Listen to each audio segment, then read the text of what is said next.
So they offered Arab land to the Arabs, they offered Arab land to the Jews. This is what the British did. Zionism emerged as a political movement in the late 19th century. The United States would eventually support the Balfour Declaration. On the morning of October 7, 2023, Hamas launched a surprise attack from Gaza, breaching the border fence, firing rockets and taking hostages. Over 1,200 people in Israel were killed, the deadliest single-day attack on the country in decades. What followed was swift and brutal.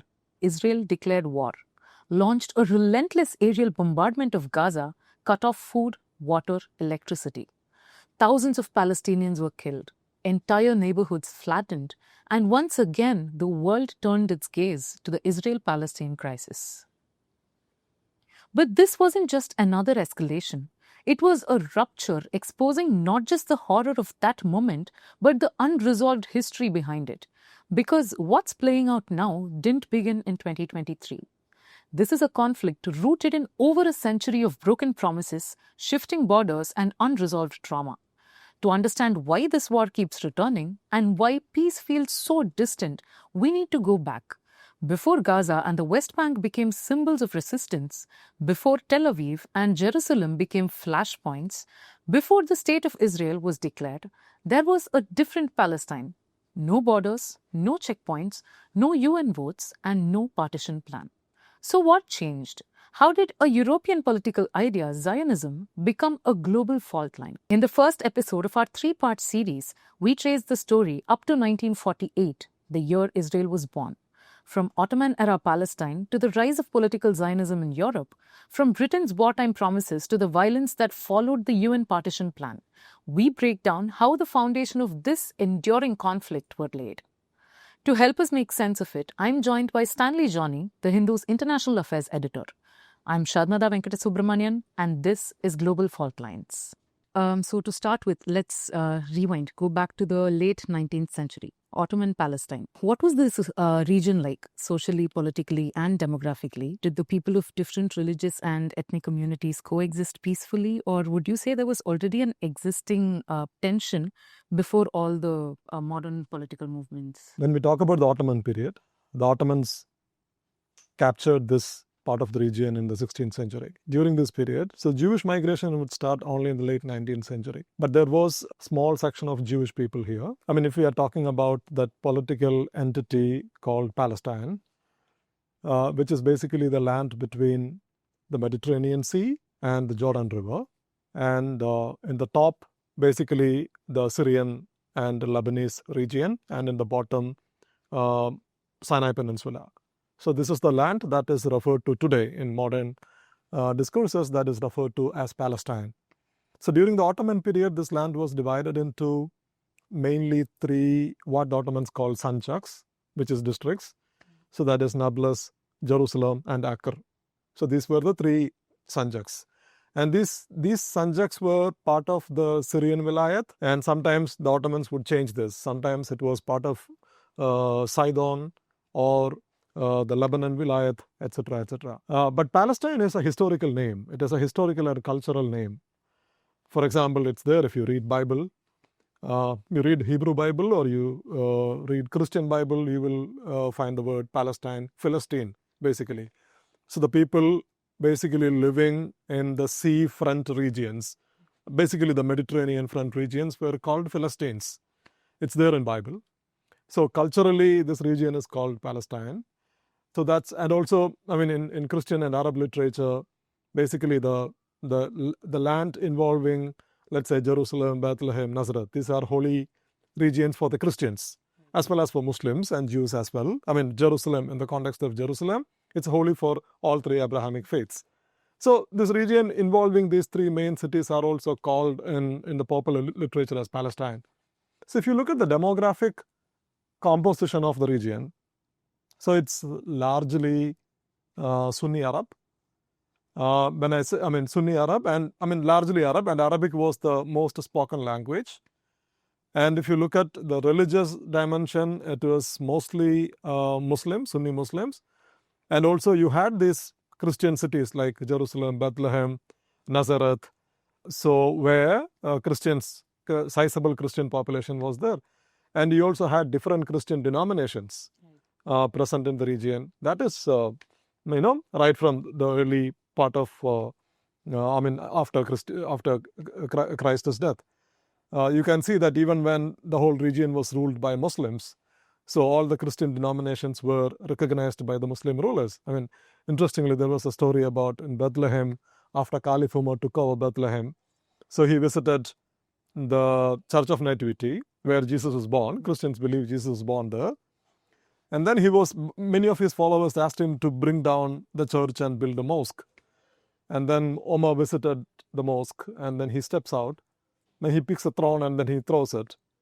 And then he asked his followers to build a mosque at the place where the stone landed. Right. I mean, if you go to Bethlehem today, you go pray at the Church of Nativity, you step out, and in between there is a square, and across the square, the mosque is still there. Right. So this was basically the culture of the region. And it also had a Jewish population, the indigenous Jewish population. Let's say, I was just looking at the numbers. So by the time the Ottomans took over the region, roughly 1.7% of the population were Jewish, right, of what later on became Palestine, right? So this is 1.7 means they largely lived in Jerusalem and some other in Hebron. Right. So some other regions, so mostly in Jerusalem. And during the Ottoman period, you can see the population, basically the percentage of the Jewish population was growing. But a dramatic change would happen only towards the end of the 19th century when the Jewish migration would start from Europe. Right. Yeah. Let's talk about Zionism. So it is often considered as the ideological background of Israel, yeah, but it started as a political movement in Europe and not West Asia, right? Yeah, correct. So who was behind this and what was the reason behind the emergence of this movement in the first place? See, Zionism emerged as a political movement in the late 19th century. And Theodor Herzl, who was an Austro-Hungarian Jewish journalist, and Herzl is considered the father of modern political Zionism. He is also considered the spiritual founder of Israel. So in Israel Parliament, you can see a big picture image of Herzl hanging right above the speaker's chair. Right. If you go to the Knesset. So Herzl is the one who is considered the founder of Zionism. See, Zionism basically, throughout the 19th century, basically Jewish intellectuals, they argued that Jews can assimilate into European societies. Because, and Europe has a long history of anti-Semitism, right? I mean, that goes back in centuries. You can go and read horrific stories of Jew hatred and anti-Semitism from during the Black Death, during the Plague period. And you can see in popular literature, even in Shakespearean literature, you can see traces of naked anti-Semitism. So Europe has this long history of anti-Semitism. I mean, no country in Europe, no region in Europe was free from this. Whether it was Eastern Europe in Russia or Western Europe in England, you could see this. But I mean, in the modern times, throughout the 19th century, Jewish intellectuals argued that Jews can assimilate into European societies. But Herzl came to the conclusion that assimilation was not possible. So for Herzl, the only way to protect the Jewish people, protect their identity, their culture, their faith, was to create a homeland for the Jewish people. Right. So he basically broke with the dominant intellectual discourse that assimilation was possible. Instead, he advocated for a Jewish homeland. Right. So this was basically the fundamental basis of political Zionism. I mean, Zionism itself. You could see political Zionism, practical Zionism, cultural Zionism. So when I say political Zionism, what Herzl wanted was basically to drum up support, international support, diplomatic support for his idea. Right. His idea of Jews establishing their own homeland, right? And then cultural Zionism means the question is, where do they establish their homeland? So initially, if you go read initial Zionist literature, there is no consensus about where they should establish their homeland. Right. Of course, Palestine was one of the desired places because Jews had this biblical connection with Palestine. Jerusalem was in Palestine, and it is in Jerusalem where the remains of the Jewish temple, which is the Temple Mount, is still there. So Zion is Jerusalem, basically.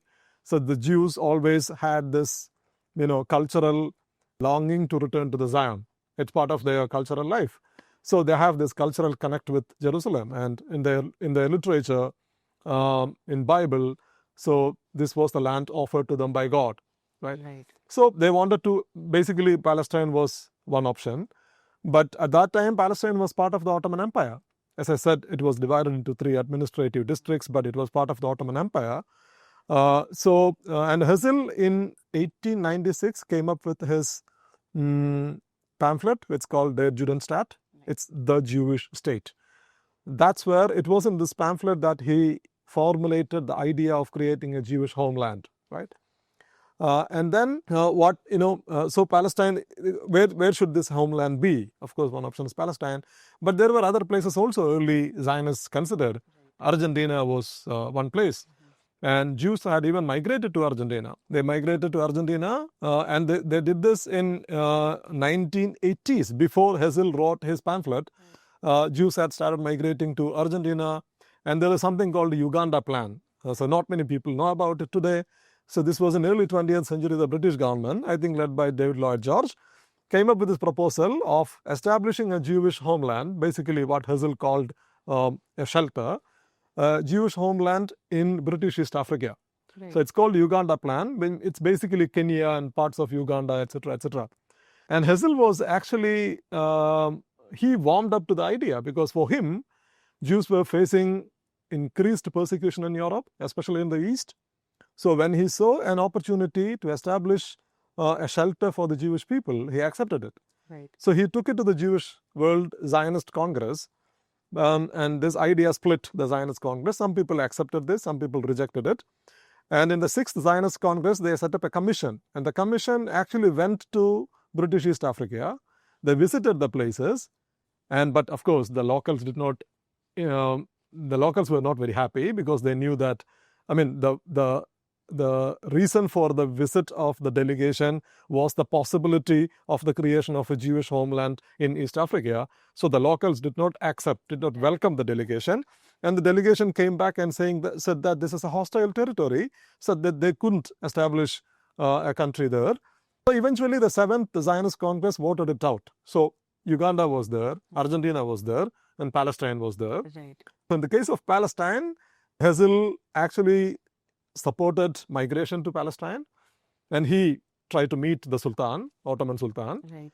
So when Caesar, the German emperor, went to Palestine, went to Istanbul to meet Sultan, Herzl met him. Herzl met the German foreign minister and other German leaders, and he met Caesar. And Caesar was actually asking Herzl, what do you want me to tell the Sultan? So Herzl tells him that you ask him whether my people can travel to Palestine and set up settlements. So this was the early demand.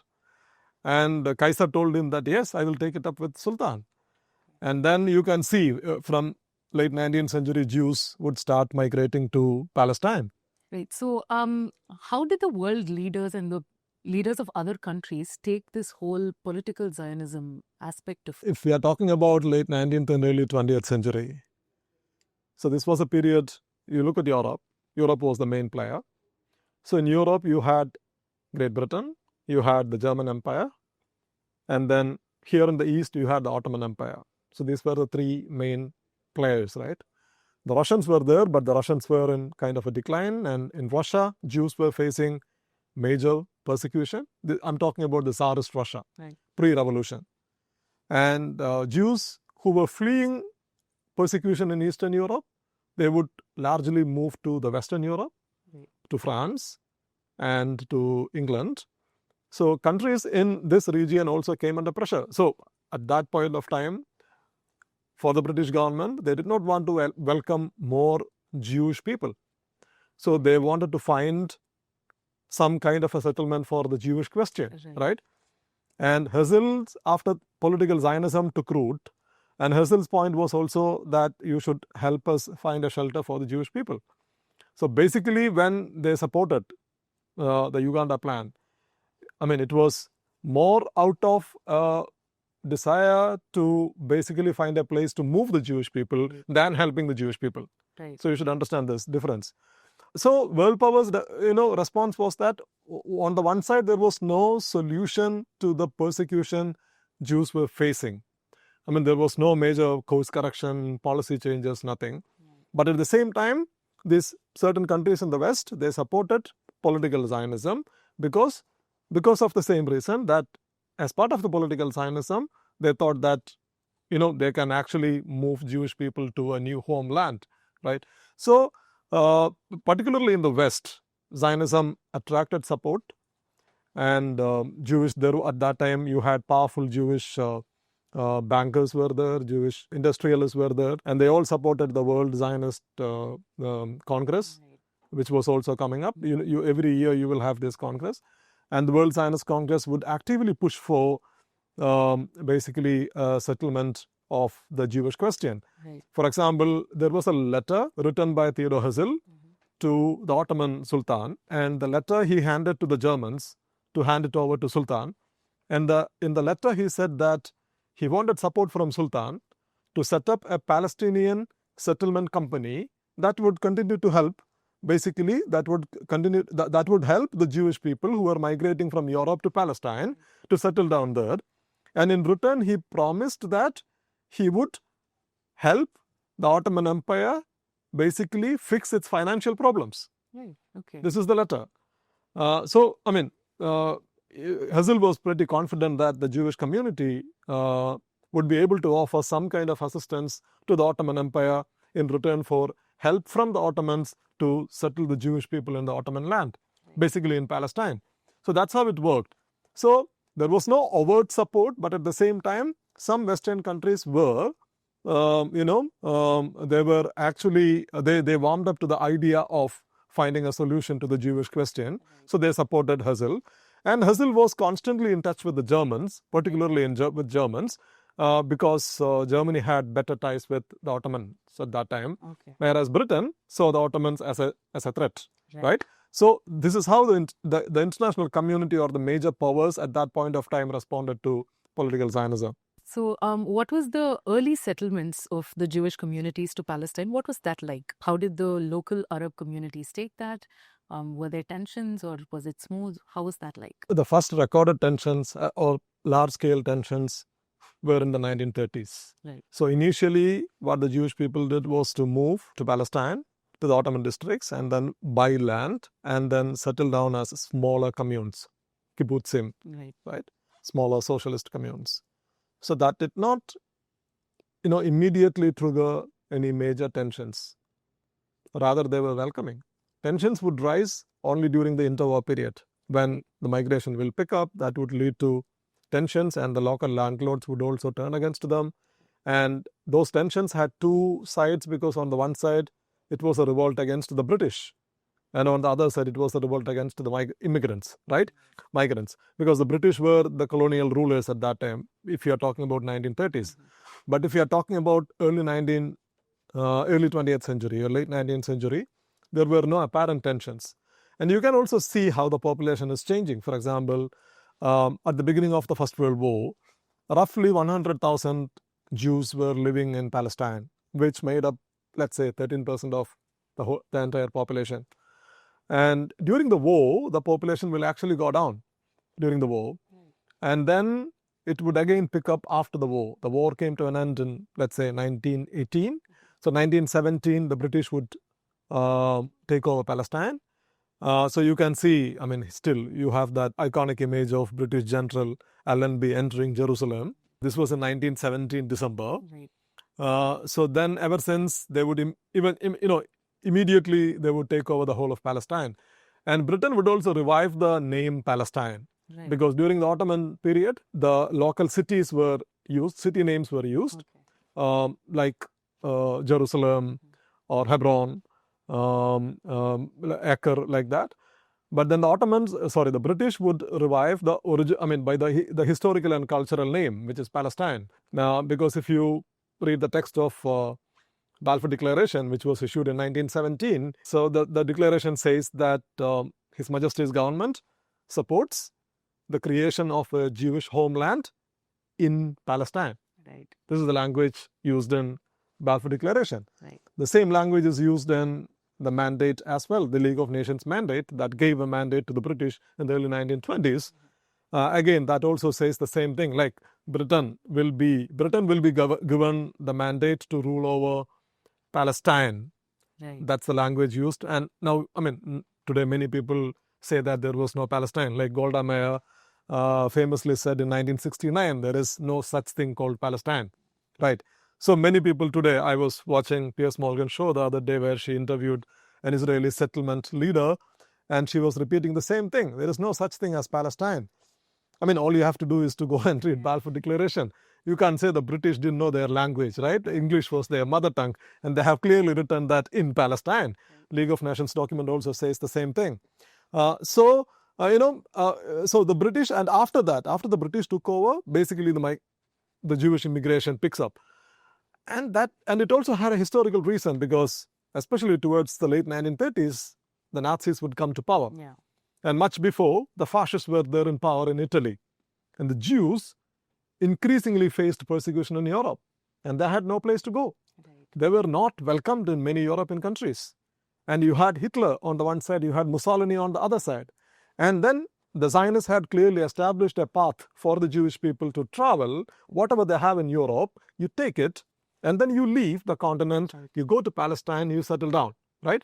So then you can see basically, let's say, by late 1930s, by the time the Second World War broke out, you had roughly 30% of the population were the Jewish people, right, in Palestine. So if it is at the time of the Ottoman capture, if it was 2%, now it's 30%. Right. So that's how the population, the demography has changed. So that clearly led to tensions. So especially in the latter half of the 1930s, you could see tensions between the Jewish people, basically the settlers, and the local inhabitants, the Arab inhabitants. And the Arab revolt was partly against the Jews and partly against the British. Right. So I have a couple of follow-up questions to that. But first of all, would you say the end of the First World War created a sort of a power vacuum in Palestine? Like a lot of the power dynamic changes. Would you say that created a power vacuum in that region? And simultaneously, like you mentioned, the Holocaust, of course, that was a major reason for the migration of the Jewish population. Yeah. Would you say that intensified the whole Zionism movement, not just politically, but like you said, even culturally and otherwise? To answer the second question first, clearly. Right. Clearly, Holocaust, or the horrors the Jewish people had to witness in Europe, that intensified migration on the one side, that also intensified the political cause of Zionism, because the fundamental promise of Zionism is a Jewish homeland, right? So Jews in Palestine, they grew in number. They became a sizable political constituency, even for the British. And they started building their own institutions in Palestine. Because by the time the Jewish state was created, you had the Jewish Agency, which was a parallel administrative agency. And the Jewish people had their own paramilitary forces. Haganah, for example, which was commanded by David Ben-Gurion. So the Jewish people were also building institutions. They had a massive trade union movement of the Jewish people in Palestine. So, and different political parties as well. Irgun was another, Haganah was the paramilitary organization of the labor movement, and Irgun was the paramilitary organization led by extremists. They bombed King David Hotel, by the way, in Jerusalem. Yeah. And then they killed hundreds of people as well, dozens of people during the bombing. So what intensified the movement? Definitely, the Jewish people did not want to see another Holocaust. Right. So the quest, basically the political quest to ensure that they have their own homeland, that was intensified by Holocaust. That is one thing. And the political ideology also got currency, right? They, especially after the war, they managed to get support from different sections of the international community. Right. That is also because after the Holocaust, there was some kind of a consensus in the world that you need to address this problem, the Jewish question. This is the time to address the Jewish question. 6 million Jews were killed by the Nazis in Europe, not in Palestine, definitely, but in in Germany, in Poland, in Hungary, in Austria, and in France, right? In Western and Central and Eastern European countries, millions of Jews were killed. So there was an urgency from the international community also to resolve this problem, and it strengthened political Zionism, and it strengthened basically the desire of the Jewish people, the commitment of the Jewish people to find a solution to this crisis. So it all basically, I think Holocaust played a major role in it. Backing up just a little bit, like you mentioned, we always hear terms like the Sykes-Picot Agreement, the Balfour Declaration, but not much is actually told about that. So from basic understanding, it's basically Britain promising the same land to two different communities. That's right? correct. Yeah. So can you elaborate a bit further on that just briefly? So Balfour Declaration was announced in 1917. So it's been what? Almost 110 years now before Balfour Declaration was issued. So to understand Balfour Declaration, the same points that we were discussing. 1917, early 20th century. In late 19th century, the Jewish migration had started. 1917 also means we are in the midst of the war. The First World War was still going on. The promise of Zionism was a national homeland for the Jewish people. But I also told you that there was no consensus that where the homeland should be. They were looking at multiple options, from Argentina to Uganda to Palestine. So sorry to interrupt, but how did it actually land on Palestine? Was it always the promised land, or was it just because the others didn't work out that this was what? So Palestine is because of the biblical connection, because of the cultural connection. So Jewish people, at least sections of the Zionists, early Zionists, they always push for Palestine. Right. Because for them, Palestine is the promised land. Promised by God in Bible. So they took it to their modern day life, saying that they were basically facing persecution, so that they need to go back to Palestine and establish their country there, right? So, multiple options were there, but the biblical and cultural connect was with Palestine. Right. So the sections of the community always pushed for Palestine, right? But this did not have any international recognition until 1917. Right. So that is the importance of Balfour Declaration. So until 1917, yes, the Zionists were actually pushing for Palestine, but different powers were looking at multiple options. Even sections of Zionists were open to the idea of an Israeli state in Africa. Everything was there. But in 1917, in the midst of the war, Sir Balfour, who was the British Foreign Secretary, issues this declaration saying that the British government would support the creation of a Jewish homeland in Palestine. So that kind of sealed the question. Right. That was a major boost for the Zionists. Because Britain in 19th century was the most powerful country in the world. We are still talking about Pax Britannica. Right. And that country, it's like today's the United States. Or let's say 20 years before what the United States were. Today's United States is not that powerful. So Britain comes out and then says that, okay, we recognize the most important Jewish demand that we are going to support the creation of a state for you in Palestine. That changed basically the dynamics. And the United States, Woodrow Wilson was the president, and the United States would eventually support the Balfour Declaration. Right. So which means you had the support of both the United States and Great Britain for your demand. That was a major boost for the Zionist movement. But at the same time, see, why did the British do this? Two reasons. So they basically wanted the support of the Jewry, the global Jewish population, for their war efforts in Europe.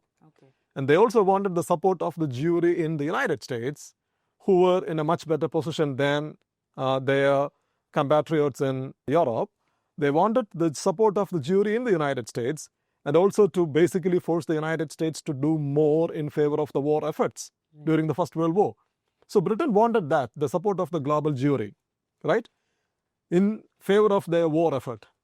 So they basically went ahead and then offered their support for the Zionist demand. But at the same time, the British were also fighting against the Ottomans here in the East. Right. So they wanted the support of the Arabs as well against the Ottomans. Right. So what the British did, on the one side, they declared Balfour Declaration, and on the other side, the British diplomat McMahon, we Indians know who McMahon is, the same McMahon who drew the line in India's East. McMahon wrote a series of letters to Sharif Hussain. Right. So Sharif Hussain was the Sharif of Mecca. Okay. We are talking about early 20th century. There was no Saudi Arabia. Mecca and Medina were basically largely loosely part of the Ottoman Empire. But Mecca and Medina had a Sharif, a local ruler.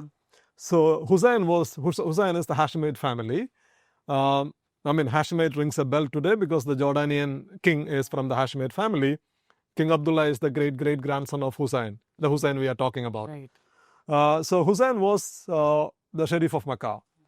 And McMahon wrote a series of letters to Hussain saying that if the Arabs revolted against the Ottomans, then once the war is over, once the Ottomans are defeated, we, the British Empire, would support Arab independence. Right. So they offered Arab land to the Arabs. Right. They offered Arab land to the Jews. Right. This is what the British did. And then, this was not the end of the story. And this happened in 1917, right? And in 1916, the British and the French had reached a secret agreement, which is where the Sykes-Picot. So that is, Sykes is the British diplomat, and then Picot is the French guy.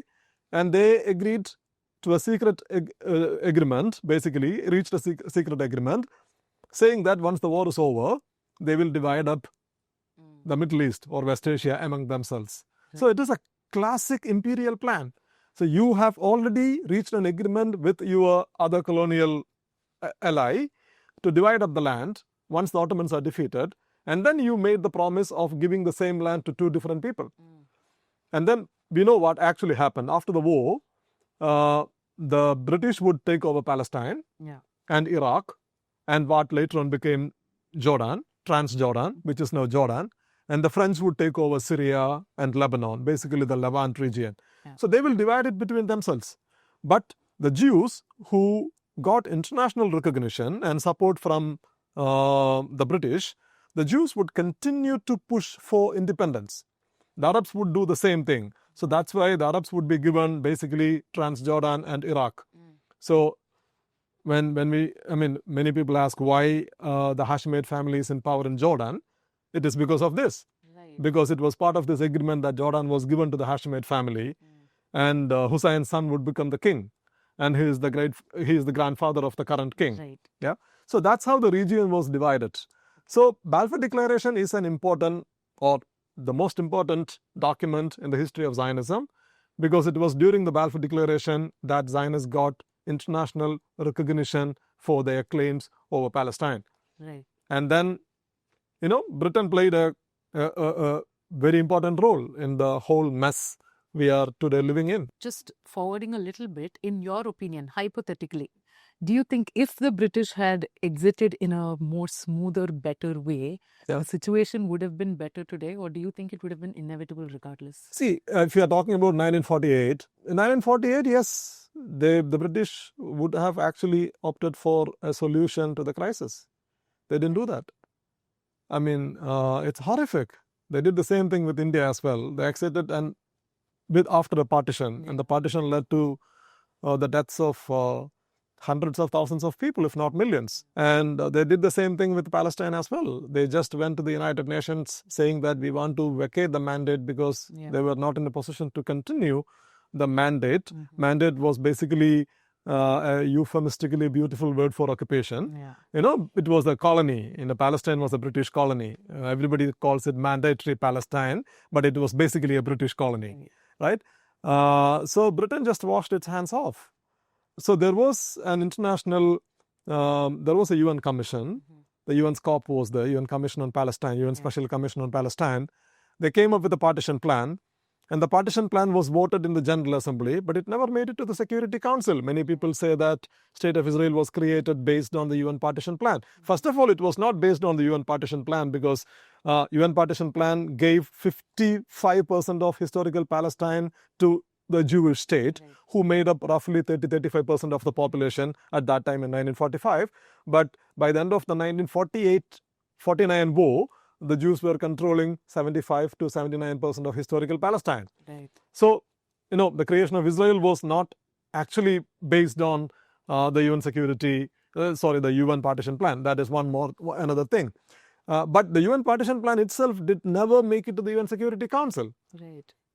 Because of the strong opposition from the Arabs and also from the Indians. We actually voted against the UN partition plan because the Indians, this was voted in 1947 November, a few months after we got independence. And the Indians said that as a country that went through the horrors of partition, we will never support the partition of another country. This was the position India took back in the day. So yes, I think the British played a major important role in creating the mess that we are living in today. Speaking of India, which side did we lean towards? What was the opinion of our leaders? What did we support? Where in the 1940s? Yes. Just the voting that you just mentioned. Yeah. What was the idea behind voting for no partition? Okay, if you look at the statements issued by Gandhi or Nehru, Gandhi had expressed great pain about the persecution of Jews in Europe, but at the same time, he had also expressed concerns about the creation of an Israel against the will of the people. Nehru had repeatedly supported the Arab independence movement because he looked at them. I'm talking about pre-1947. You can see multiple statements where the Indians actually expressed support and solidarity with the Arabs, basically the Palestinians, and their request for independence. Right. So India's position in 1947, when the UN partition plan was put to vote, India's position was that India was not looking at this as a religious issue. Because most of the countries that voted against the partition plan, not all of them, most countries were Muslim majority countries. Right. But India was looking at it as a national movement issue. So the Indian point of view was that the British were actually ruling over Palestine like they were ruling over India. Right. And the British can exit, but partitioning is not basically acceptable. Right. So India said, having gone through the horrors of partition, we are not going to accept the partition of Palestine. This was the position India took. But it doesn't mean that India was against Israel as such, because you can see that after the State of Israel was created in 1948 in May, after a couple of years, India would recognize the State of Israel. Right. Because Israel became a reality, right? And Israel became, because after Israel was created, within 11 minutes, Israel would get recognition from the United States. It took only 11 minutes. And within a couple of days, it would get recognition from the Soviet Union as well. Yeah. So Israel was born after Cold War started, 1948, May. The world was already divided, but then Israel got recognition and support from both superpowers, the United States and the Soviet Union. And Stalin was the leader of the Soviet Union, and Stalin was quick to recognize the State of Israel. So that means, Indians realized that this is now the new reality. State of Israel was created. So we recognize the State of Israel, but then eventually, you can see that in the 1960s, India would become one of the key champions of the Palestinian cause because, yes, State of Israel was created.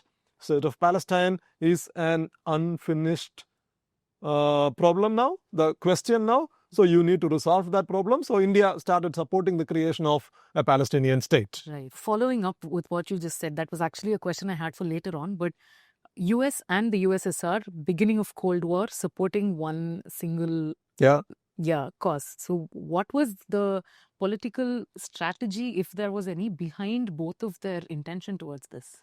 I think in the case of the United States, this was hardly a surprise. Right. The United States had supported Balfour Declaration, and the United States quickly supported. They knew that the British were vacating. They had supported the UN partition plan. So America had made it clear that they basically supported the creation of Israel, right? And then when the Zionists declared the creation of Israel, they would immediately offer their recognition. It was hardly a surprise. From the Soviet point of view, what my understanding is that, there was also, in 1948, there was this global conscience was with the Jewish people, right, which is quite understandable, given what they went through, given Holocaust. So after the war, the Nazis were defeated, and millions of Jewish people were killed, and the socialist bloc, and mainly the Soviet Union, when they saw that Israel was created, so they looked at it as a moral argument. For example, several, at least until 1967, several leftist intellectuals, including Jean-Paul Sartre, had constantly written about their support for Israel, because they saw that the creation of Israel was basically a genuine solution to the Jewish question. Right. But they also supported the creation of a Palestinian state, because it was only in Israel had 48, 49, Israel fought the first war. Yeah. And 56, they fought the second war, the Suez War. But the Suez War did not end well for the Israelis. But then by the 1960s, after the Six-Day War, the world opinion would drastically change. But until then, this was not the case. So if we talk about 1948, that political climate, the international conscience, there was a consensus among people across ideologies, including in the Soviet Union or the United States, that this is how you address the Jewish question. So they both supported the creation of an Israeli state. So that's how both sides basically came to recognize Israel quickly. Right. But Arabs were steadfastly opposed to it. That's why you had the first war. Right. Right. Again, backing up just a little bit. The Arab revolt of 1936 to 1939, it was a very pivotal moment, but it's hardly ever spoken about. So what is it and why did that happen? So the reason was basically what we discussed earlier, like migration on the one side. So this threatened the local notables, the landlords community. And by the 1930s, Jews became a dominant group in Palestine. And they had, the Jewish community, the Yeshivu, they had their own parallel administration led by David Ben-Gurion. So it is called the Jewish Agency. So this led to tensions on the ground. And you could also see emergence of, many people say that emergence of strong Palestinian nationalism, the Arab nationalism taking shape. Because nationalism usually takes shape under colonial rule, right? This is the case with most post-colonial societies, because earlier it was all part of Ottoman Empire, even Syria, Lebanon, the Arabian Peninsula. Many people say that Palestine doesn't exist because Palestine was not an administrative entity. Saudi Arabia was not an administrative entity, right? The UAE was not an administrative entity. Jordan was not an administrative entity. So, in many post-colonial societies, nationalism takes shape, right? And that nationalist conscience takes shape usually when it comes under colonial yoke. The same is the case with India. India was divided among multiple princely states, and the British would come, and then British would take over. Even then you had princely states, and then the unification happens. Nationalism emerges, right? The same thing happened with Palestine as well. So after the British would take over. British would basically take over Jerusalem in 1917. And then in early 20th century, they would get the mandate. And then the British would establish their rule in Palestine. So under the British colonial rule, the Palestinian nationalism would emerge as a very powerful political force. So in 1936, it actually started as an anti-British movement. And there was a long protest, like a 6-month-long general strike against the British, mostly called by the Arabs. But the Arabs, their point of view at that time was that, they were fighting the British, but the Jewish community were protected by the British. Right. So on the one side, they were fighting against the British colonial rule, and on the other side, they were also angry about the Jewish migrants coming and settling down in large communities. And the Jews had established, as I said earlier, their own institutions. So this also led to an anti-Jewish violence. So you had this two-pronged violence happening, and this lasted until the 1930s, which is what led to the British coming up with a new commission, trying to find a solution, etc., etc. But the crux of the problem was this was anti-colonial, and the subset of this problem actually led to anti-Jewish, or then it became an Arab-Jewish revolt as well. Right. So, like you mentioned, in 1947, the UN proposed a plan, a partition plan, a separate Arab state. And so how was it received by both of those communities? Were they okay with it, or was there tension? And what was the situation like among those two communities? The UN SCOP came up with this partition plan. The plan was to divide Palestine between basically three. So one Arab state, one Jewish state, and Jerusalem to be an international city. Right.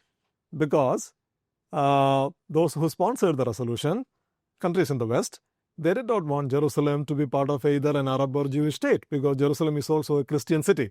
So that was meant to be under the UN trusteeship. Yes, right? yes, exactly. Right. So because Jerusalem is like, especially the old city is Jerusalem. It's a beautiful city. It's a city with a lot of history. So if you go to Temple Mount, you can see the remains of the Wailing Wall, the Western Wall, Right. where you can see people praying. And just beyond the Wailing Wall, you have the Al-Aqsa Mosque, Right. where Muslims believe that the Prophet ascended to heaven from that place, what they call Haram al-Sharif. And you just walk up the hill for 500 meters or less than 500 meters, you would reach the Church of Holy Sepulchre, where the Christians believe Jesus was crucified. And everything is in roughly 500 square meters. And this is the city we are talking about. And all three Abrahamic faiths. And for all three of them, this is an important city. So those who sponsored the resolution, they did not want Jerusalem to be part of either Jewish or Arab state. So they wanted Jerusalem to be an independent state. So the population, let's say, at that time was 1947, 48, 30+% are Jewish. The rest are Arabs. Arabs means Muslims and Christians. But the UN partition plan proposed that 55% of Palestine would go to the Jewish state, and up to 45% would go to the Arabs. Right. And the Jewish agency, which was the main administrative unit of the Jewish people in Palestine, would welcome this, because for them, their main demand was the creation of a Palestinian homeland, Jewish homeland. And they saw an opportunity and they would seize it. They said, fine, they would accept the UN proposal. But the Arabs would not, because for the Arabs, this is their country. Right. And the British colonized it, and the Jews, or majority of the Jews, came in from Europe, and they want to divide this, partition this land, and create a Jewish homeland. So they don't want to accept it. So many people today say that Arabs should have accepted it then itself, so they would have got a country, etc., etc. I mean, that's a fair argument. They did not accept the UN partition plan. They could have accepted it. So, if you look at counterfactually, many people today argue that was 1947 was the best shot. They would have got at least 45% of historical Palestine. But you try to look at the partition plan from the Arab point of view. It's not hard to imagine why did they oppose partition, right? They opposed partition, but they did not have the wherewithal to basically withstand what was to come next. That was their problem. Yeah. They opposed partition, but Israel was created unilaterally, and then the Arabs would attack the newly created Israel. But then this state would be directly backed by the British and the French. And they would basically attack, and they would capture some 20% more territories from the Arabs. That including West Jerusalem. Yeah, exactly. So counter to the popular argument, even if they had accepted, this was inevitable. Right? Yeah. So that's what it is. So, that's the problem with counterfactual theory. Right. You can stretch it to any levels. So Jerusalem was, even according to the UN plan, Jerusalem was supposed to be an independent international city. But in 1948 itself, Israel would take over half of Jerusalem, so West Jerusalem. But Jerusalem today is not internationally recognized as an Israeli territory. So that's why many people still have their embassies in Tel Aviv. India has our embassy in Tel Aviv. In the Hindu, we refer to, when we talk about Israeli capital, we refer to Tel Aviv. We don't refer to Jerusalem because it doesn't have international recognition. But Western Jerusalem was taken over by the Israelis in 1948-49 itself. For example, Israeli parliament is in Western Jerusalem. Israeli foreign minister is in Western Jerusalem. Foreign ministry is in Western Jerusalem. Many, government buildings are there in western part of Jerusalem. So this is how the plan was put forward. The Arabs opposed it. The Jews embraced the plan. The plan made it to the UN General Assembly, which voted in favor of it, but it never made it to the UN Security Council. But then the British mandate was to expire on May I think 15th of 1948, Right. and May 14th midnight, David Ben-Gurion and other early Zionists would unilaterally declare the state of Israel, and within 11 minutes, the United States government would recognize the state of Israel. Within a couple of days, Joseph Stalin would also recognize the state of Israel. So Israel becomes a reality, and Arabs would declare a war against Israel, and then Israel would fight back and would capture some 22% more territories than what the UN plan had initially proposed, which means they would control roughly 77% of territory by the time the war came to an end in 1949. Right. Following up with what you just said, in May 1948, Israel was declared as an official state. But like you said, that led to a full-blown war. Yeah. For the Israelis, it was a war of liberation. But for the Palestinians, it was a war of Nakba, or catastrophe, which displaced over 700,000 people, if I'm not wrong. That's correct. So what was that like? What was the situation? And what led to this mass displacement? Were they forced to do that? Or Of course, they were forced to do that. Right. And also the regional response, because this was a region that was surrounded by other Arab countries as well. Yeah. So what was the regional response post May 1948 immediately? So the regional response was that the Arab countries would attack Israel because this new state was created in Palestine, and Israel would fight back. And this war actually happened. See, on the one side, you have the fighting going on in the battlefield against the Arab armies. And on the other side, you had this sustained drive to displace Palestinians from their homes. Right. Many Israeli towns today, great Israeli towns, used to be Arab states, Arab cities, Arab towns. So that's what drove people out of their homeland. Because we are talking about a region where, I mean, for example, Tel Aviv, Jaffa, on several southern Israeli cities, which is close to Gaza today, southern Israeli cities. Those were largely Arab populated towns. And the Jewish settlers and the Jewish paramilitary groups, Haganah and Irgun, there were other groups as well. They would use force to push the Palestinians during the conflict period, to push the Palestinians out, turn them into refugees. And they were also, a new state was created, a new Jewish state was created. So they were forced to leave there, and they had no place to go, basically. Some of them moved to the West Bank and then to Jordan, and many of them moved to Gaza. So Gaza today has 2.3 million people. So a vast majority of them, more than 60% of those who are living today in Gaza, are those who were displaced from southern Israel or southern Palestine when the state of Israel was created. And they are now being displaced again. And if you look at Jordan, more than half of Jordan's population are Palestinians. Because Palestinians means those who were displaced from historical Palestine. Right? And they moved to Transjordan. If you cross the Jordan River, you go to the other part of, the region. So that used to be called Transjordan, which is today Jordan. So, yes, hundreds of thousands were moved to Jordan, and tens of thousands moved to Gaza, and many others were actually scattered across West Asia. Right. And those people are still refugees. So today, many people argue that why can't the people in Gaza just leave? Why do they live in this suffering? Why can't they just go to other Arab countries? Because Trump also said he wants to move all the people out of Gaza, right? 2.3 million people.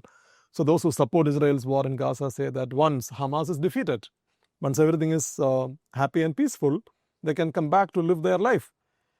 But the history of Palestine tells us that no refugee has ever returned. So you have 7.5 lakh people who were displaced in 1948-49 who are still living as refugees. They have a right to return according to international law, and nobody is going to respect that law. The Israelis have always said that they will never allow the Palestinian refugees to return, because if the Palestinian refugees are allowed to return, Israel's demography would be changed. And Israel is a Jewish state. And it is written in one of Israel's basic laws that Israel is the country for the Jewish people. So, if all the displaced Palestinians are allowed to return, that demography would change. And Israelis are not going to let that happen. So the refugees continue to live as refugees. And that's more or less the story about the people in Gaza as well. Right. Right.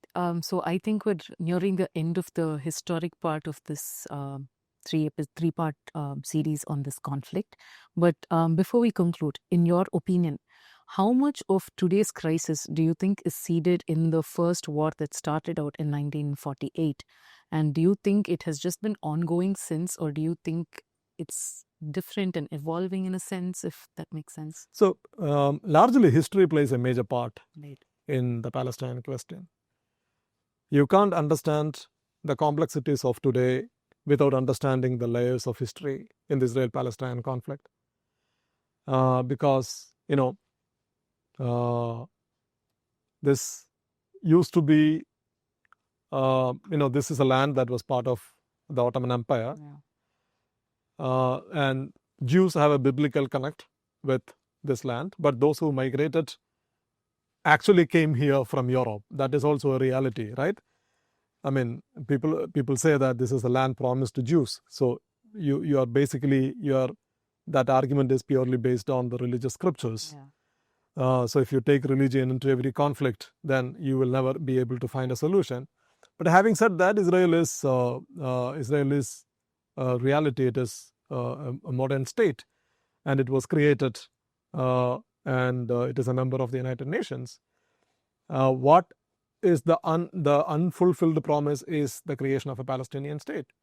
So even if you take the UN partition plan in its spirit, not in its letter was violated by the Israelis themselves, when the Arabs had never accepted it in 1947. If you take it in spirit, the spirit of the UN partition plan was to create two states, Israel and Palestine. But today, the two-state solution, I would argue, is as utopian as a one-state solution because of the actual complexities on ground. Why? Because the history continues to play a role here, right? You have two people, basically, Jews and Arabs, three religions, Judaism, Christianity, and Islam. Yeah. And these two people are basically divided, right? And you have one political entity, which is the state of Israel. The other political entity has not been created. And we have seen multiple conflicts right from 1948. We will discuss it in the next episode. But still, 1948-49, 1956, 1967, 1973, 1978, Lebanon, 1982, again Lebanon, 1987 to 89, the first Intifada, and then 2002 Intifada, October 7, and then the Gaza war that's going on. I mean, if you trace the roots, it actually goes back in history to understand basically what went wrong with Palestine. You need to understand the historical roots of this conflict. Without that, you will never get a proper sense of what went wrong for the Palestinians. I think that brings us to the end of the first episode. Thank you. Thank you. Thank you very much. The events leading up to 1948 didn't just mark the end of a mandate, they marked the beginning of a long and deeply contested struggle over land, identity, and sovereignty. But 1948 wasn't the conclusion. It was the start of a new, more volatile chapter, one whose consequences continue to shape the region's political fault lines to this day. In our next episode, we turn to what came after. The major wars that reshaped the map, the 1967 Six-Day War, the 1973 Yom Kippur War, the uprisings known as the First and Second Intifadas, and the peace processes that came close but never quite held. From Camp David to Oslo, from the roadmap to the Abraham Accords, we'll unpack how decades of diplomacy, violence, and shifting alliances brought us to where we are in 2023 and 2025. But for now, it's a wrap. For a deep dive into this complex history, do check out Original Sin by Stanley Johny. His book offers a compelling and accessible account of the Israel-Palestine conflict.